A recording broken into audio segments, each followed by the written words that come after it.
apóstolo Paulo, escrevendo à igreja de Corinto, assim escreveu: e tudo isso provém de Deus, que nos reconciliou consigo mesmo por Jesus Cristo, e nos deu o ministério da reconciliação. Isto é, Deus estava em Cristo reconciliando consigo o mundo, não lhes imputando seus pecados, e pôs em nós a palavra da reconciliação, de sorte que somos embaixadores da parte de Cristo, como se Deus por nós rogasse. Rogamo-vos, pois, da parte de Cristo, que vos reconcilieis com Deus. Amém? Vocês podem sentar-se. Salvos para um propósito. Paulo está falando da missão da igreja, que é reconciliar o perdido com Deus. Reconciliação é reatar a ligação do homem perdido para com Deus. Isso é feito através da pregação do Evangelho. Então Paulo está dizendo que assim como Deus estava em Cristo, e Cristo estava reconciliando o perdido com Deus, agora Deus está na igreja, Deus está em nós, Deus está dentro de nós, para que nós possamos, através da obra evangelizadora, através da tarefa da evangelização, reconciliarmos o perdido com Deus, reatarmos esta ligação do homem perdido para com Deus. Então nós fomos salvos para um propósito, de sermos reconciliadores, através da tarefa da evangelização. A tarefa da evangelização é imperativa, é uma ordem. Deus nos deu uma ordem, não é uma opção. Evangelizar, testemunhar de Cristo, falar do amor de Deus, não é uma opção do crente. Ele não escolhe, eu acho que eu vou evangelizar, eu não vou evangelizar. Não, nós não temos essa prerrogativa, nós não temos esta opção, é imperativa, é uma ordem. O Senhor deixou uma ordem para os seus discípulos e também para toda a igreja, para mim e para você. Ide, portanto, fazei discípulos de todas as nações, batizando-os em nome do Pai, do Filho e do Espírito Santo, ensinando-vos todas as coisas que eu vos tenho ensinado. Em Marcos ele diz: ide e pregai o evangelho a toda a criatura. Aquele que crê será salvo, aquele que não crê será condenado. Atos capítulo 1, 8.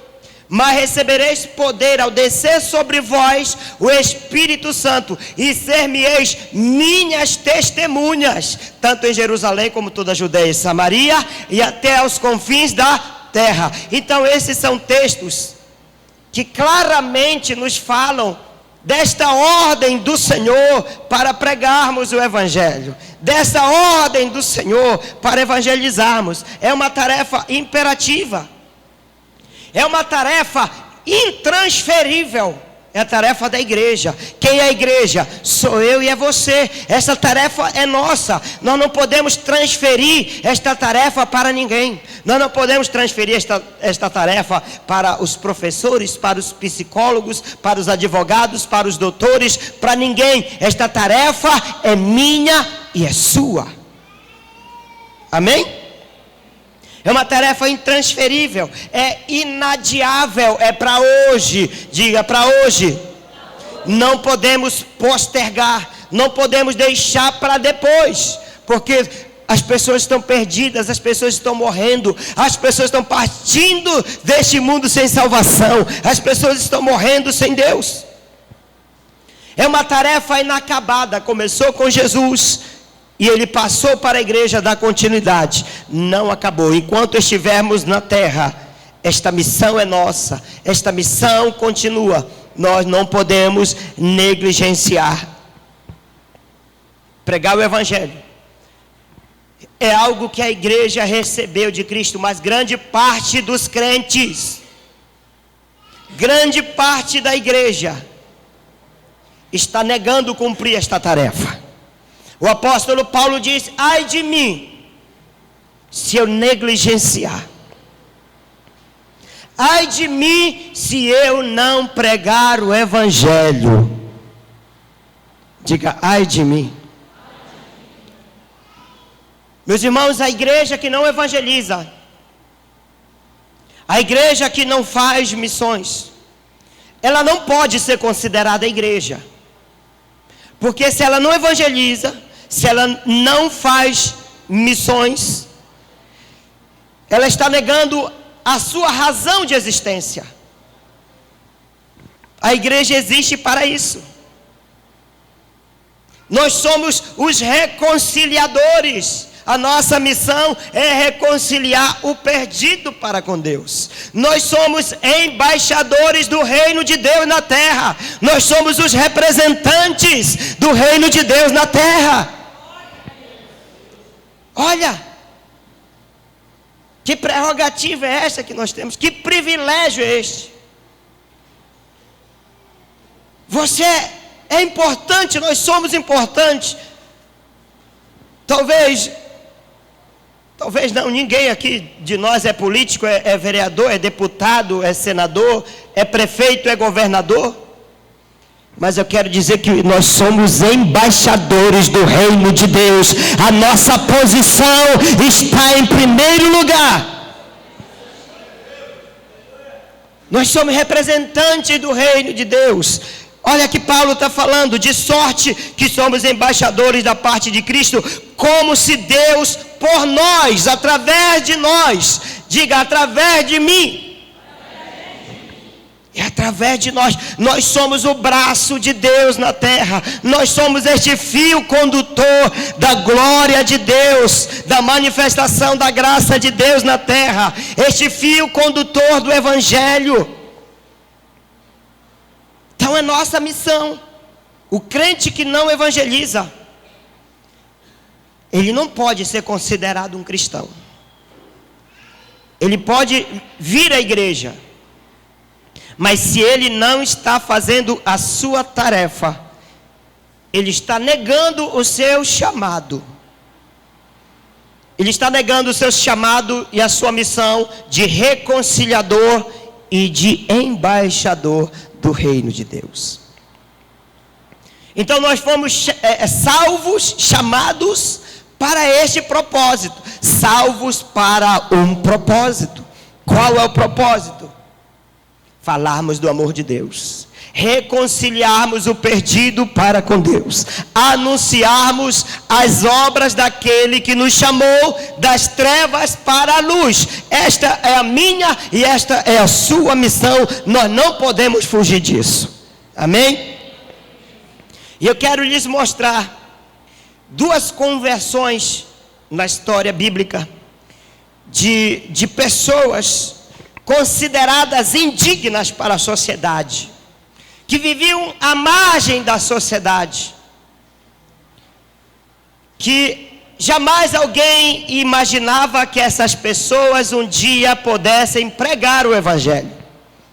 Jamais imaginaria que essas pessoas pudessem ser usadas por Deus para levar as boas novas aos perdidos. Eram pessoas indignas para o céu. Eram pessoas indignas para o evangelho. E que foram transformadas em missionários.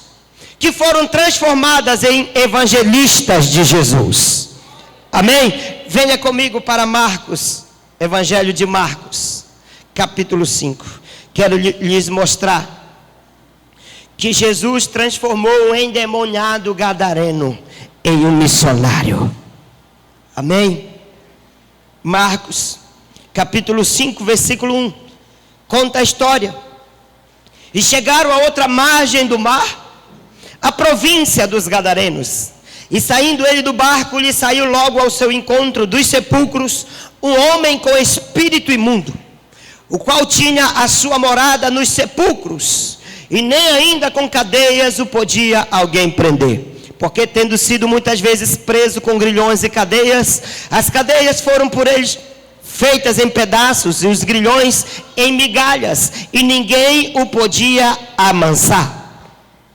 E andava sempre de dia e de noite, clamando pelos montes e pelos sepulcros, e ferindo-se com pedras. O qual viu Jesus ao longe, correu e o adorou. E clamando com grande voz, disse: que tenho eu contigo, Jesus, Filho do Deus Altíssimo? Conjuro-te por Deus, que não me atormentes. Porque ele dizia: sai deste homem, espírito imundo. Perguntou-lhe: qual é o teu nome? E lhe respondeu dizendo: Legião é o meu nome, porque somos muitos. E rogava-lhe muito que os não enviasse para fora daquela província. E andava ali pastando no monte uma grande manada de porcos. E todos aqueles demônios lhe rogaram dizendo: manda-nos para aqueles porcos, para que entremos neles. Você vê que demônio entra também em animais. E Jesus logo lhe permitiu, e saindo aqueles espíritos imundos, entraram nos porcos, e a manada se precipitou por um despenhadeiro no mar. Eram quase 2.000, e afogou-se no mar. E os que apacentavam os porcos fugiram e anunciaram na cidade e nos campos. E saíram muitos a ver o que era aquilo que tinha acontecido. E foram ter com Jesus. E viram o endemoniado, o que tivera a legião, assentado, vestido e em perfeito juízo, e temeram. E os que aquilo tinham visto contaram-lhes o que acontecera ao endemoniado acerca dos porcos, e começaram a rogar-lhe que saísse do seu território. Você vê que para o povo daquela região, os porcos mortos eram mais importantes do que Jesus. Expulsaram Jesus. E entrando ele no barco, rogava-lhe o que fora endemoniado, que o deixasse estar com ele. E Jesus, porém, não lhe permitiu, mas disse: vai para a tua casa, para os teus, e anuncia-lhes quão grandes coisas o Senhor te fez, como teve misericórdia de ti. E ele foi e começou a anunciar em Decápolis coisas grandes que Jesus fizera, e todos se maravilhavam. Amém? Então essa história é muito interessante. Um homem terrivelmente possuído por demônios, possuído por uma legião de demônios. Uma legião, o autor aqui se baseia na legião de soldados romanos. A quantidade de uma legião de soldados romanos variava de 6 a 12.000 soldados. E aqui haviam muitos demônios. Possivelmente era essa quantidade, de 6.000 a 12.000 demônios que estavam na vida de um homem. O homem completamente destruído, completamente marginalizado, vivendo à margem da sociedade. Ele perdeu a sua família, ele perdeu o seu emprego, sua saúde, ele foi transformado em um mendigo. Esta é a situação do mundo sem Deus. Pessoas completamente destruídas. A Bíblia diz que o ladrão vem somente para roubar, matar e destruir. Olha, ninguém é melhor do que o diabo. O diabo é um bom diabo para ele destruir a vida do homem. Ninguém faz o papel melhor do que o diabo para destruir a vida do homem e a vida da humanidade. Ele vem para roubar, matar e destruir. E ele fez isto com este homem. O homem perdido, longe de Deus, também está nesta condição. Este homem perdeu as suas faculdades mentais. Olha o que o diabo pode fazer com o homem, com o viciado, com a prostituta, com o homossexual, com qualquer pessoa que esteja vivendo à margem da sociedade, à margem do reino de Deus, longe do reino de Deus. Ele perdeu a consciência de si mesmo. Ele ficou louco, ele perdeu a sua liberdade, ele perdeu o seu rumo, ele andava em trevas, vivia de noite e de dia gritando, ferindo-se com pedras. A história diz que ele vivia nos sepulcros, ele vivia no cemitério, ele vivia num lugar de morte. Quantos assim que estão longe de Deus, estão em trevas, estão vivendo em lugar de morte, estão perdidos, privados da liberdade, privados da consciência. Ele perdeu a moral, ele perdeu a dignidade humana. Esse homem não tinha mais dignidade para viver, ele não tinha senso de moral, ele andava nu, ele perdeu as suas vestimentas, ele andava nu, se alimentava de porcarias. Ele não conhecia mais os seus familiares, ele não conhecia mais os seus amigos, ele não se conhecia mais, ele não sabia quem ele era. Esse homem foi transformado num monstro. Olha o que o diabo e os demônios fazem na vida do homem. O homem é transformado em um monstro. As pessoas da cidade tinham pavor dele, porque prendiam com cadeias e ele quebrava, arrebentava tudo. Ele tinha uma força sobrenatural. Era um homem violento, uma força descomunal, desproporcional a um ser humano normal. Ele quebrava grilhões e cadeias.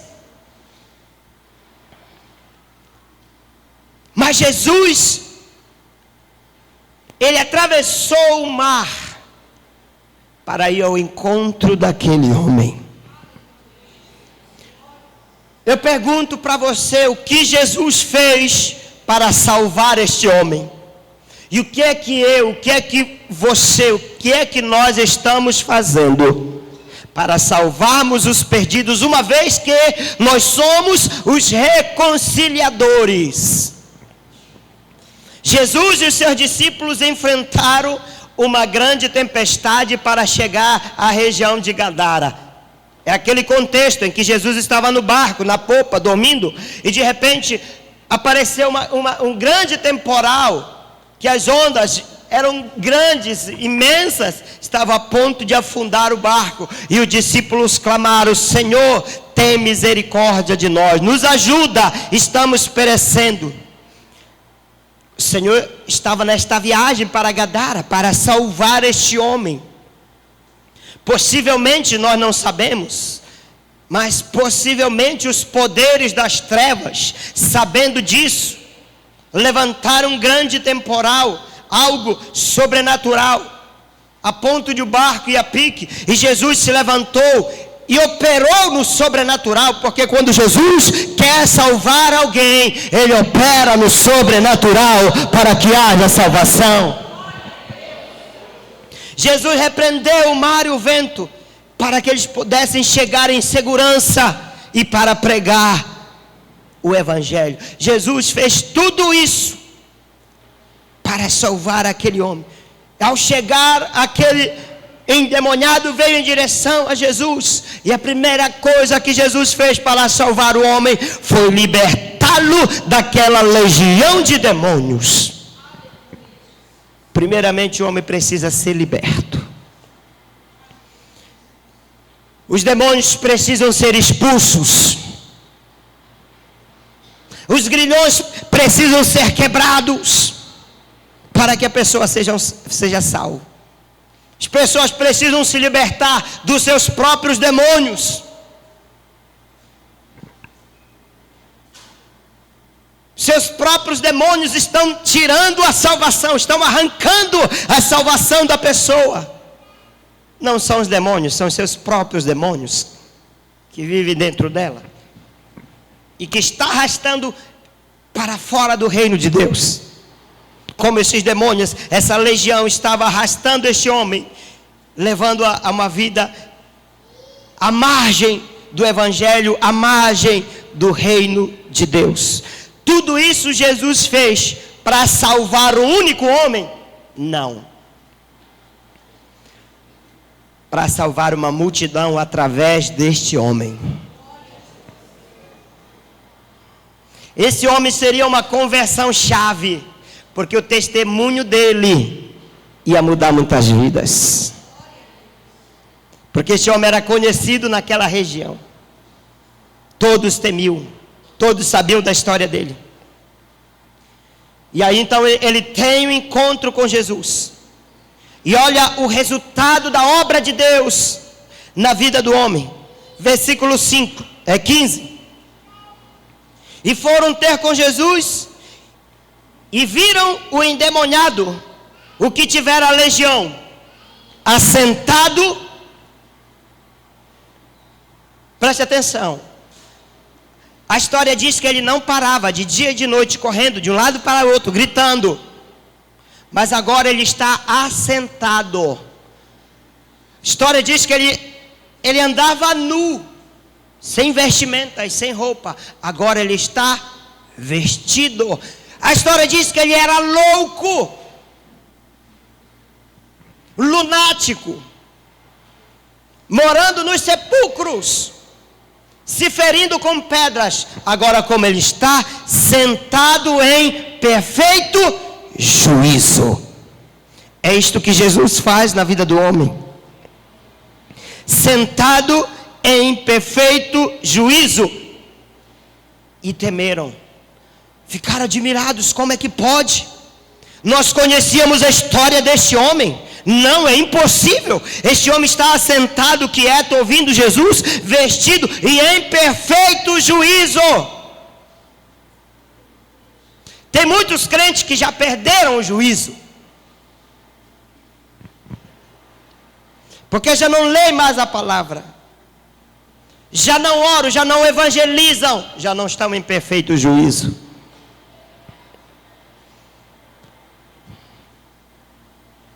E este homem estava sentado em perfeito juízo e temeram. Meus irmãos, é impossível, diga impossível, alguém ser impactado pelo poder de Deus. Quantos aqui foram impactados na sua salvação? Quantos aqui têm um testemunho que foram impactados pelo poder de Deus quando Deus os salvou? Amém? Foram impactados? Mas eu quero dizer para você que é impossível alguém que foi impactado pelo poder de Deus não querer estar com Ele e não querer testemunhar do seu poder. Se você foi impactado, essas duas coisas você vai querer fazer, porque este homem fez. Este homem não queria mais viver ali.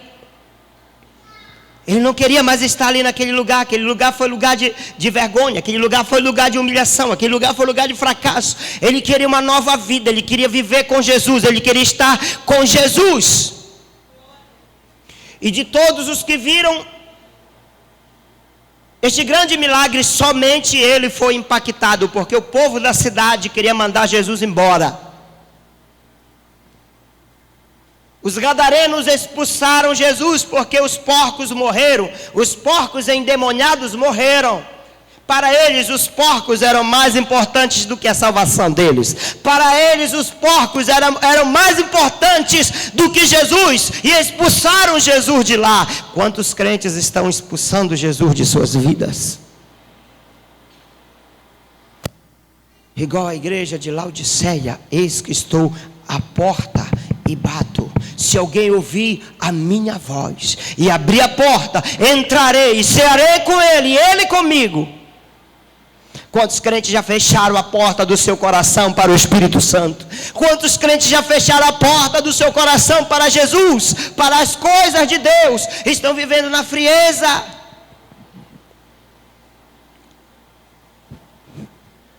Eu amo vocês.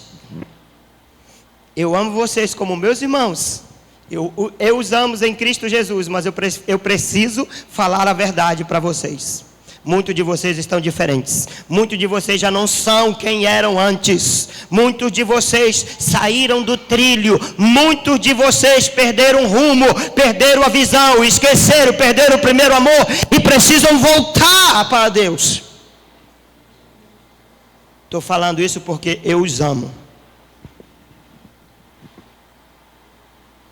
Muitos de vocês estão com o coração desviado de Deus. É impossível alguém que foi impactado por Deus e não querer estar com Ele, e não querer pregar o Evangelho, não querer testemunhar. Então no versículo 18, ao entrar Jesus no barco, suplicava-lhe o que for endemoniado que o deixasse estar com ele. O que esse homem queria fazer? O que esse homem queria fazer? Estar com Jesus, estar na presença de Jesus, caminhar com Jesus. Aí Jesus o comissiona. Jesus disse: não, por enquanto não. Jesus dá uma ordem para ele: vai para a tua casa, para os teus, anuncia-lhes tudo o que o Senhor te fez e como teve compaixão de ti. Talvez o campo missionário que tenha mais necessidade de ouvir o Evangelho, talvez não seja na África, talvez não seja entre os ribeirinhos amazônicos, talvez não seja na Ásia, talvez não seja no Malau e em Bangladesh, na Índia. Talvez seja na sua casa. Talvez sejam os seus familiares, os meus familiares. Talvez essa seja a maior necessidade. E a maior necessidade desse homem era na sua casa. E é para lá que Jesus manda: vai para a tua casa, vai salvar primeiro os teus. Se tu queres pregar para os outros, salva primeiro os teus. Aí tu pode dizer como Josué: eu e a minha casa serviremos ao Senhor. Amém? Vai para a tua casa. Quem da tua casa ainda não é salvo? Quem da tua casa está precisando de salvação? Quem da tua casa está com um pé na boca do inferno? Está quase indo para o inferno? E Deus conta com você para falar do amor dele, para você reconciliar esta pessoa com Deus, para você impedir esta pessoa de ir para o lago do fogo, como o Senhor fala através de Judas: livra aqueles que estão caindo no fogo, livra aqueles que estão indo para o inferno. Nós nos preocupamos com muitas coisas, mas às vezes esquecemos a nossa família, os nossos parentes. Nós estamos preocupados se eles vão para o inferno ou não. Mas eles indo, passarão 10 anos, estaremos aqui e eles lá sofrendo. Passarão 100 anos, eles estarão lá sofrendo. Passarão 1000 anos, eles estarão lá desde a eternidade. De que adiantou pregarmos para os outros? De que adiantou o sucesso fora e o desastre dentro de casa? Vai para a tua casa. Jesus está dizendo para a igreja nesta noite: olha para dentro da tua casa, aí é o teu campo missionário. Lembra da mensagem? Ei, avisa a minha família que o inferno existe. Quando o rico chegou no inferno, era tarde demais. Ele queria salvar os seus irmãos, queria salvar a sua família, mas era tarde demais.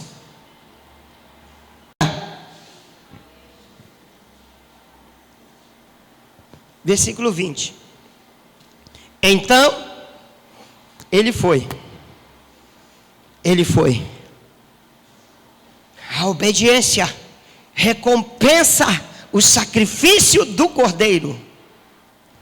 O que é que ele fez? que ele fez, igreja? Responda, o que ele fez? E por que muitos daqui não vão? Porque muitos daqui não vêm na terça-feira para fazer o mesmo que este homem fez? Porque está com medo de pregar o evangelho?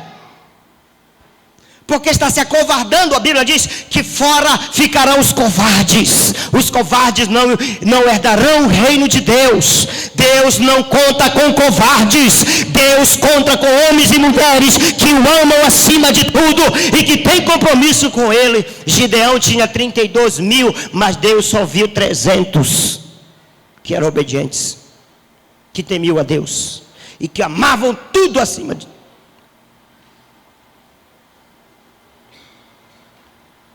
Ele foi.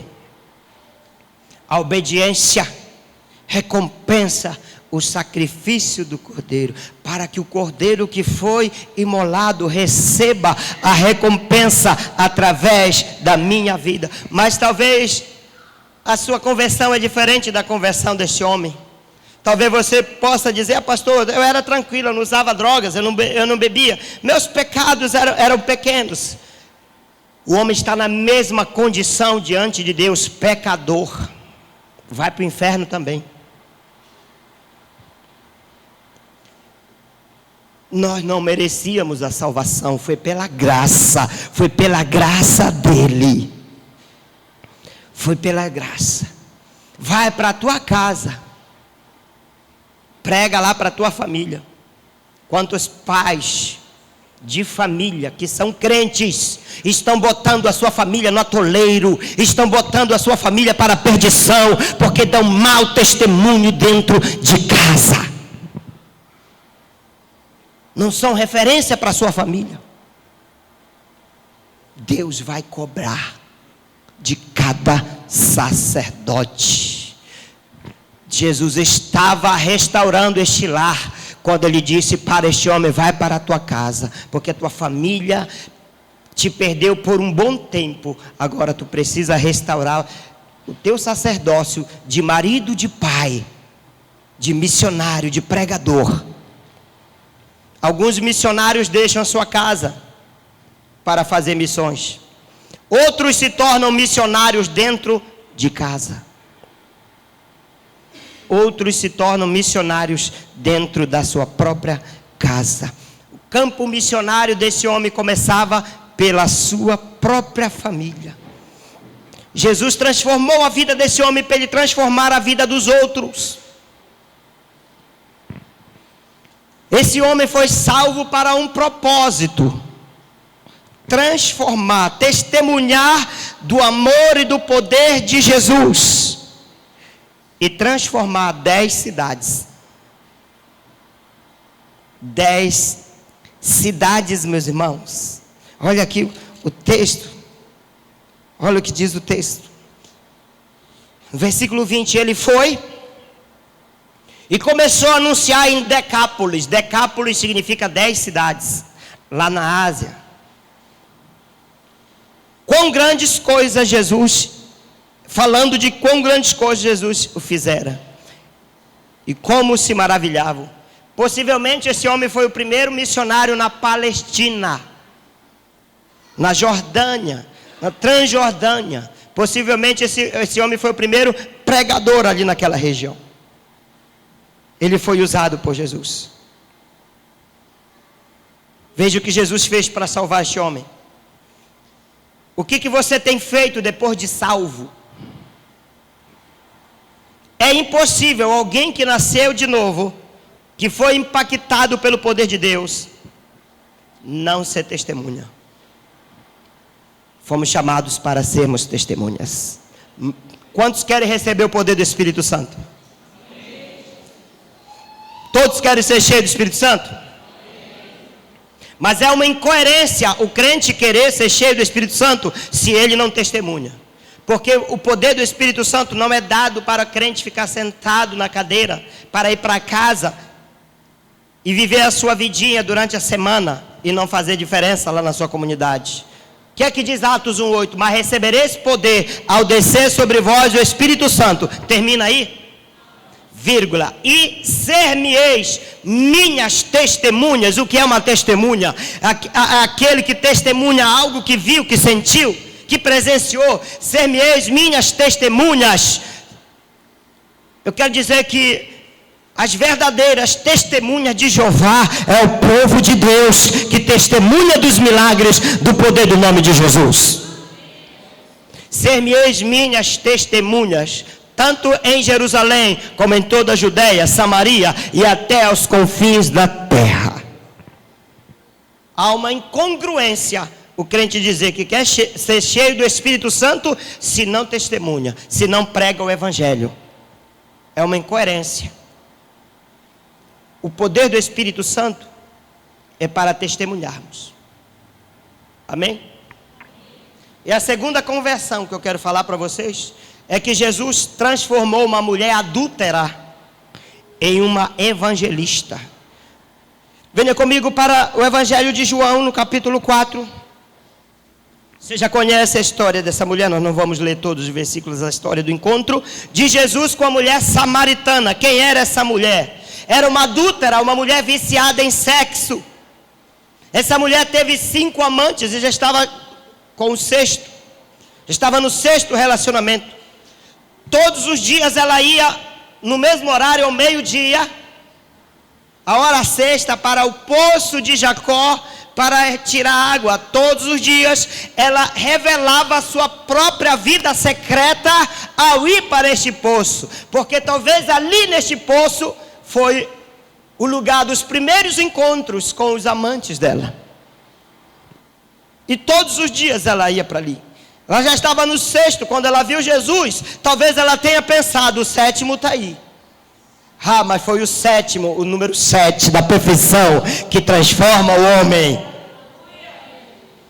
E Jesus estava lá, chegou naquele poço exatamente ao meio-dia. E aquela cena foi constante na vida daquela mulher, na vida daquela adúltera, todos os dias. Interessante que era alguém, esta mulher era alguém que falava a respeito de adoração, era alguém que falava a respeito de Deus, mas sem nenhuma convicção de pecado. Ela falava em Deus, ela conhecia a história do seu povo, mas ela não tinha nenhuma convicção de pecados. Era uma mulher que vivia à margem da sociedade, era uma prostituta, era uma adúltera. E os povos daquela época, o preconceito era terrível. Ficava à margem da sociedade. Talvez por isso que ela ia no poço ao meio-dia, quando todo mundo estava comendo e descansando, não tinha ninguém, e ela ia lá para não ser incomodada pelos outros.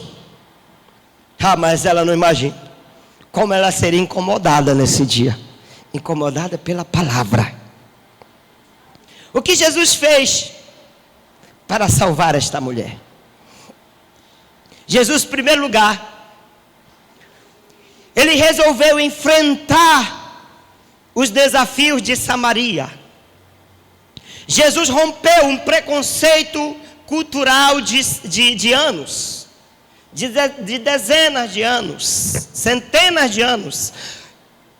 A cultura dos samaritanos era diferente da cultura dos judeus, e eles não se davam bem. Havia um racismo, havia um ódio entre judeus e samaritanos. Mas nós vemos na história bíblica que os samaritanos são legais. Havia um sacerdote judeu, um sacerdote levita, que passaram e viram um homem jogado e passaram ao largo. E nós aprendemos com o bom samaritano, que foi que teve misericórdia do homem. Os samaritanos tinham coisa boa no coração, tinham coisas boas para dar. Embora houvesse um ódio secular entre judeus e samaritanos, judeus não passavam em terras samaritanas, porque sempre tinha esse ódio.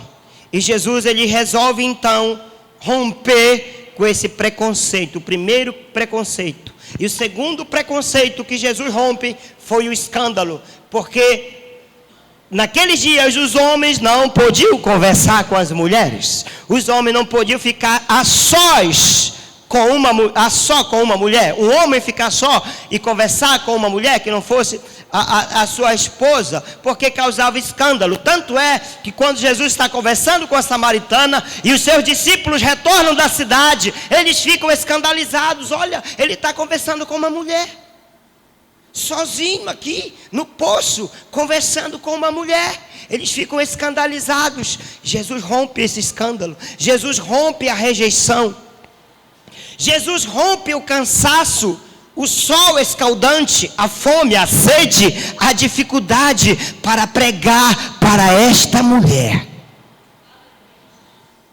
Ele não pensou nas dificuldades, porque ele tinha um objetivo em nome do seu reino: salvar os perdidos a qualquer custo. E muitos não querem vir. Eu estou cansado, eu estou com fome, eu estou sem vontade, eu quero ficar em casa. Vamos aprender com Jesus? Nós saímos para evangelizar à noite. Jesus estava lá meio-dia, só escaldante, fome, sede. Mas o objetivo é dele. Afinal de contas, é o reino dele. Salvar o perdido a qualquer custo. E lá tinha um grande abismo, um grande poço. Mas Jesus não estava preocupado com o poço de Jacó. Jesus estava preocupado em sondar aquele grande abismo que havia na alma daquela mulher. Jesus sondou os seus vícios, conheceu o seu vício insaciável por sexo, algo que estava destruindo a vida daquela mulher e a levando para a perdição eterna. Quantos têm buscado nos dias de hoje saciar a sua sede através do sexo, através do pecado? Quantos pecados ocultos, escondidos no abismo da alma, que só Jesus sabe. Ele sabe, Ele nos conhece. E esta mulher, ela foi impactada pelo Evangelho, porque o verdadeiro Evangelho transforma. O verdadeiro Evangelho gera arrependimento. O verdadeiro Evangelho gera mudança de vida no homem. Nós vamos aprender com Jesus que o verdadeiro Evangelho trata de questões de foro íntimo. Jesus está mais preocupado em tratar questões de foro íntimo do que discussões teológicas. Era isto que esta mulher estava fazendo. Estava usando discursos religiosos vazios e sem fundamentos. Mas ela foi impactada pela palavra de Jesus. Ela ouviu o que ela precisava ouvir para ela se arrepender. Igreja, nós precisamos ouvir aquilo que nós precisamos ouvir, e não aquilo que nós queremos ouvir, porque nem sempre aquilo que nós queremos ouvir nos transforma, mas aquilo que nós precisamos ouvir gera arrependimento. Jesus falando com ela, Jesus disse: olha, minha querida, eu sou um homem espiritual e, portanto, eu vou falar contigo sobre coisas, sobre assuntos espirituais. Tu está falando comigo sobre coisas carnais, terrenas. Isso não me interessa. Fique sabendo que Deus é espírito e importa que os seus adoradores o adorem em espírito e em verdade. Jesus estava dizendo: você está falando sobre adoração, mas eu quero te dizer que adoração para Deus tem que ser em espírito, não na carne, não em carnalidade, não em vícios, não em pecado, não com uma vida cheia de pecado.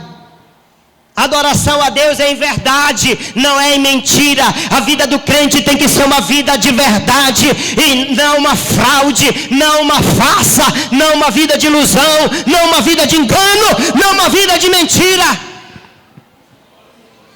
Porque esta é a verdadeira adoração a Deus. Deus é espírito, Deus não é carnal, nós somos carnais, nós não podemos adorá-lo através da nossa carnalidade.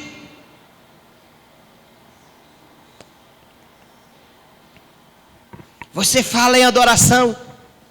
Eu imagino Jesus falando para ela: você está falando em adoração, você está falando sobre Deus, mas a sua vida está um bagaço. Pare com seus discursos vazios, se arrependa.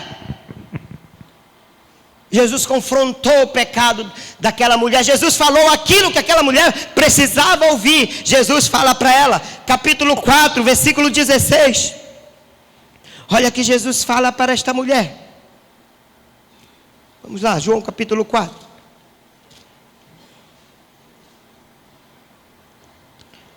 Jesus disse para ela: vai, chama o teu marido e vem cá. Jesus tocou na ferida. Olha, a verdadeira palavra, o verdadeiro evangelho toca na ferida.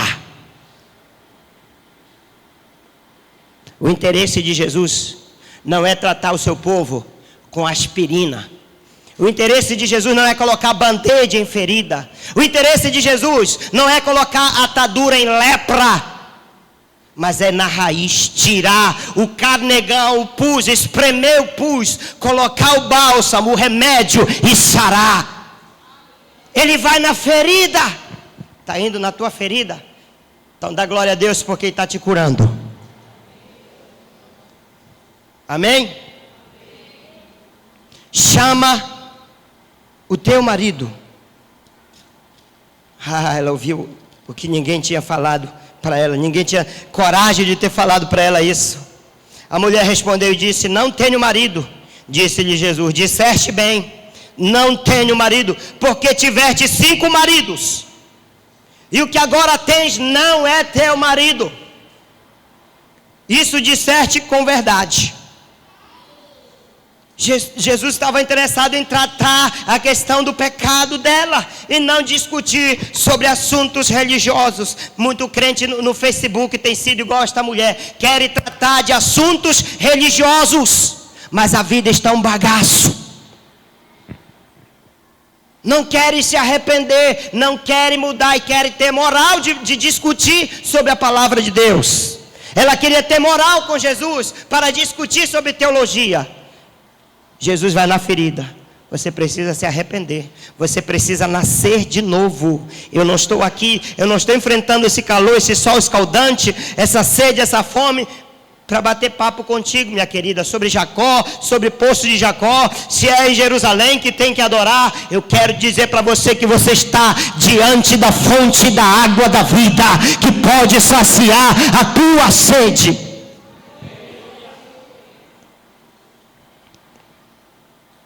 Ela precisava nascer de novo. Ela precisava saber que ela não nasceu para ser viciada, mas ela nasceu para ser adoradora. Ei, meu querido, você não nasceu para ser viciado. Jesus não te fez para você se acabar nas drogas. Jesus não te fez para você se acabar na prostituição, se acabar no pecado, no adultério. Deus lhe fez com um propósito: ser adorador, ser evangelista, ser embaixador, ser reconciliador de Deus.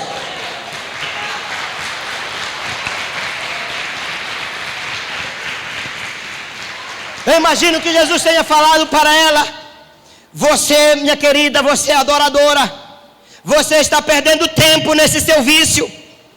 Volte a executar o seu dom para o qual você nasceu. Muitos estão perdendo tempo com o pecado. Não perca mais tempo com o seu pecado. Volte a exercer o dom que Deus te deu. Eu não sei qual é, você sabe, mas Deus está falando para você. Ele está dizendo: arrepende-te e volta. foro íntimo, volta. Ela ficou assustada. Ela ficou impactada, porque a sã doutrina impacta. Senhor, percebo que tu és profeta. Tu és profeta e tu confrontas com a verdade, tu confrontas o pecado. É isso que Jesus fazia, é isso que os pregadores precisam fazer. Por isso que eu faço. Você pode ficar triste, eu também fico. David Wilkerson uma vez orou e disse: Senhor, eu não me sinto bem pregando essas mensagens. Eu olho para o povo está cabisbaixo, triste. Senhor, eu queria que o Senhor me desse mensagens alegres, para eu ver o rosto do povo feliz. A resposta de Deus para David Wilkerson: eu não posso.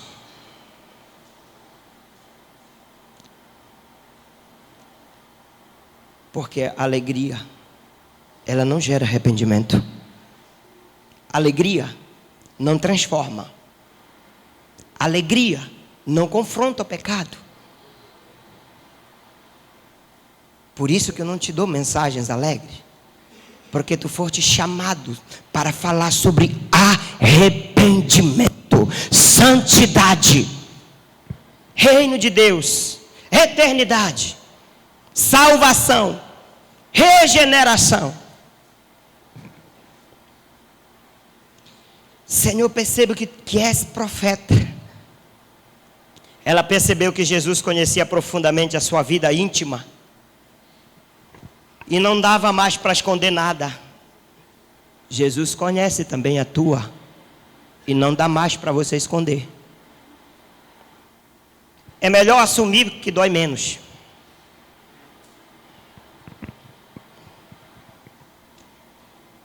É melhor assumir que dói menos. Foi o que um psicólogo falou para mim esta semana.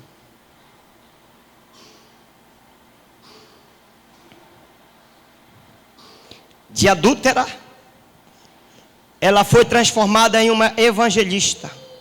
Ela se arrependeu dos seus pecados. Ela não somente se arrependeu dos seus pecados, mas ela demonstrou fruto de arrependimento. Ela não resistiu à verdade. Sabe o que ela fez? 4:28. Então a mulher deixou o seu cântaro, o cântaro que todos os dias estava nos ombros dela, indo para o poço pegar água, fazia parte da velha vida dela. Ela deixa então o seu cântaro aos pés de Jesus. Ela deixa a sua velha vida aos pés de Jesus. E o que ela fez? Foi à cidade e anunciou a todos os homens. Ei, pessoal! Ninguém mais falava com ela, e ela não falava mais com o pessoal da cidade, por causa da sua vida leviana. Mas ela encontra a verdade, ela é impactada pela verdade, ela recebe a unção, o poder de Deus, ela chega e grita: ei, pessoal, eu encontrei a razão da minha vida. Descobri novamente para que eu nasci. Eu nasci para adorar a Deus. Eu nasci para testemunhar do seu amor e do seu poder. Ei, eu encontrei um homem que falou tudo o que eu estava fazendo. Ele é um profeta. Será ele o Cristo? Transformação. Transformação. Esse é o principal propósito de todo aquele que foi salvo por Jesus. 4:39.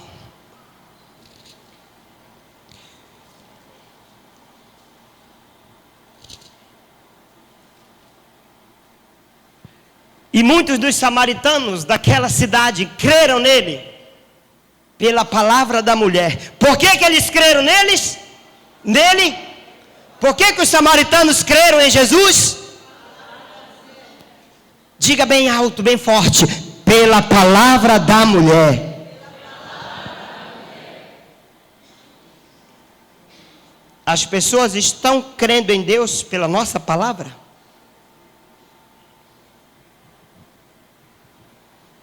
Algo a se pensar. Nós nos julgamos os bons. Falamos mal de homossexuais, de drogados, de prostitutas.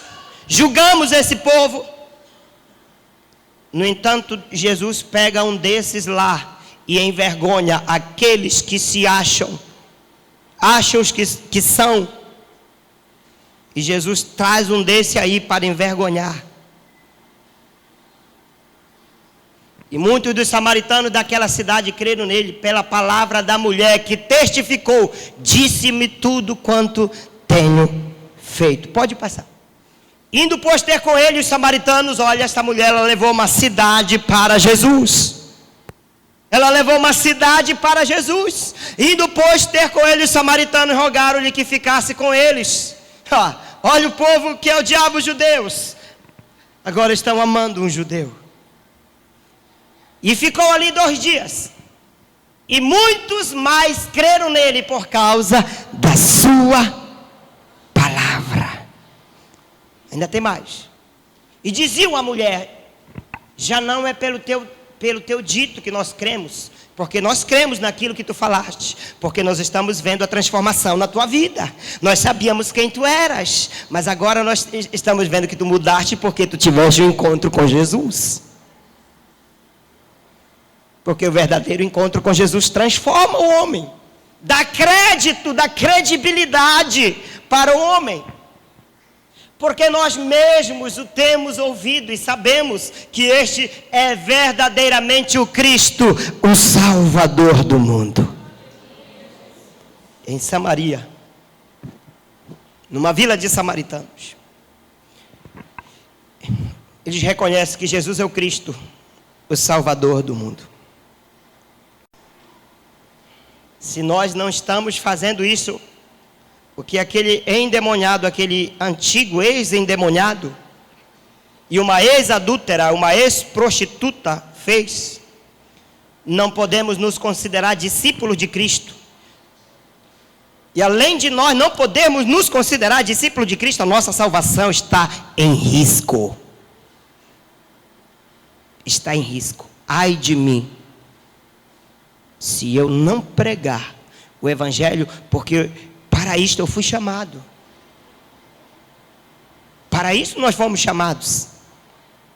Se olhássemos para o histórico dessa mulher, jamais diríamos que ela entraria para o rol de missionários de Jesus. E ela se tornou uma das evangelistas mais conhecidas da Bíblia.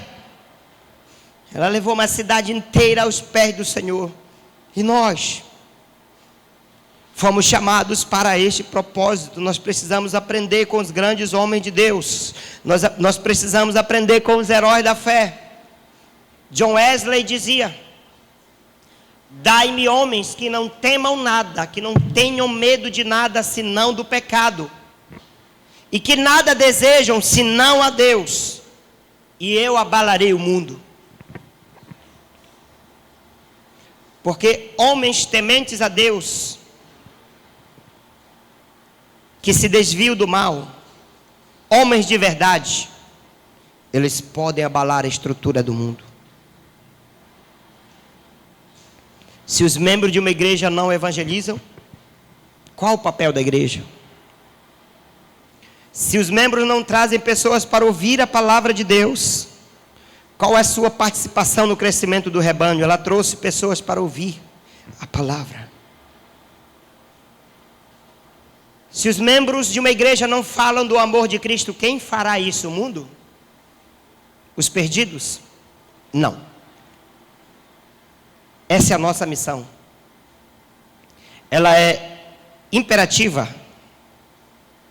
Ela é intransferível. Ela é inadiável. Temos que pregar. Fomos chamados para este propósito, amém? Que Deus nos abençoe, tenha misericórdia de nós, fique em pé.